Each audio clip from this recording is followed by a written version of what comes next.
भारी देवा, भारी देवा. तिला म्हणालो थांब आज मीच करतो स्वयंपाक. तू फक्त आरामात सोफ्यावर अंग टाक. मी करतो धुनी भांडी. तू आज राहू दे बरं. कसा असतो संसार ते आजचे दिवस पाहू दे बरं. सकाळपासून रात्रीपर्यंत तुझी नुसती धावपळ असते. बाईच्या जातीला कळत नाही कसं एवढं बळ असते. कुणाचे कपडे, कुणाचा डबा, कुणाला साबण सापडत नाही. तुला कंटाळा नाही का ग येत? मन तुझं रडत नाही. ते काही नाही.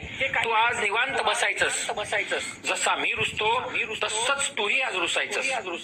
आणि बोलता नेमका कव्यावर हात पडला. चटका काय असतो आज उलगडला. कधीच थकत नाही ती, कधीच भागत नाही. आई असो, पत्नी असो, तिला चटका का बरं लागत नाही?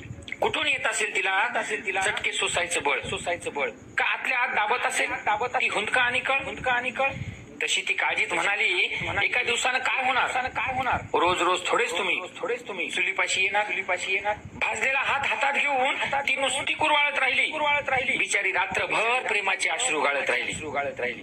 दूर जा रोजचाच आहे म्हणाली. रोजचे संसारात चटके आहे. अहो लक्ष्मी आहे म्हणूनच घरदार नीटके आहे. भाजी कधी खारट झाली तर गोड मानून घेत जा. कधी आईचेही पाय दाबून देत जा.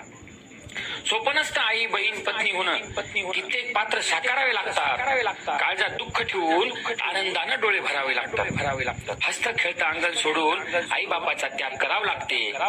दुडू पळणाऱ्या अंगणाला एका क्षणात विसरावं लागते.